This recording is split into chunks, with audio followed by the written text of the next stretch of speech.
Introduced by Detroit Diesel in 1938, Detroit Diesel 671 is one of the most famous two-stroke diesel engines widely used in trucks, buses, military vehicles, construction equipment, generators, and boats.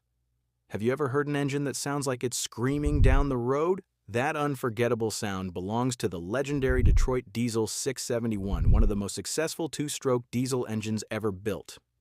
Nicknamed the Screamin Jimmy, but how can a diesel engine be a two-stroke? Let's find out. What does 671 mean?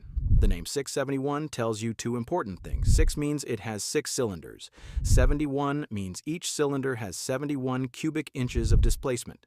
Together, that gives the engine a total displacement of 426 cubic inches, or about 7.0 liters.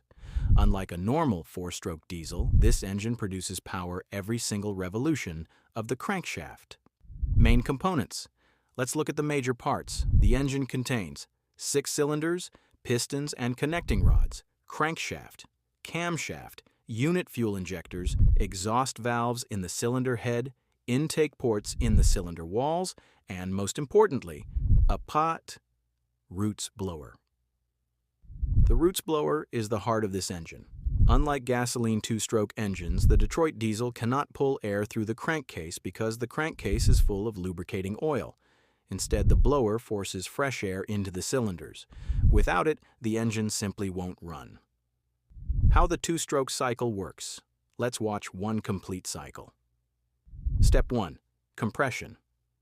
The piston moves upward. Both the intake ports and exhaust valves are closed. Air inside the cylinder is compressed until it becomes extremely hot. Near the top of the stroke, the fuel injector sprays diesel fuel directly into the combustion chamber. Because the air is already hot from compression, the fuel ignites automatically. No spark plugs are needed. Step 2. Power stroke. The burning fuel creates enormous pressure. That pressure pushes the piston downward. This is the power stroke that turns the crankshaft.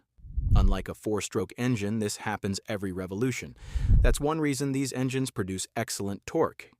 Step 3. Exhaust. As the piston nears the bottom of its travel, the exhaust valves open. Hot exhaust gases begin flowing out of the cylinder. Step 4. Scavenging. A moment later, the piston uncovers intake ports near the bottom of the cylinder. The roots blower forces fresh air through these ports. The incoming air pushes the remaining exhaust gases out through the open exhaust valves. This process is called uniflow scavenging. As the piston starts moving upward again, it closes the intake ports. The exhaust valves close shortly afterward. The cycle immediately repeats. Why this engine was so popular? The Detroit Diesel 671 became famous because it was extremely reliable, easy to repair, mechanically simple, powerful for its size, excellent for heavy-duty work. Mechanics loved these engines because nearly everything was mechanical. There were no computers or electronic fuel injection systems. If properly maintained, many 671 engines operated for hundreds of thousands of miles. Disadvantages. Although legendary, the engine had some drawbacks. It used more fuel than modern diesel engines. It produced more exhaust emissions. It was much louder than today's engines, and because it depended on the roots blower, it consumed some engine power just to move air.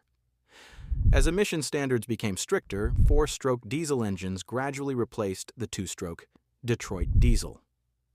Conclusion. Even today, the Detroit Diesel 671 remains one of the most recognizable diesel engines ever built. Its unique design, mechanical simplicity, and unmistakable sound have made it a favorite among truck enthusiasts, collectors, and diesel mechanics around the world. If you enjoyed this video, don't forget to like, subscribe, and turn on notifications.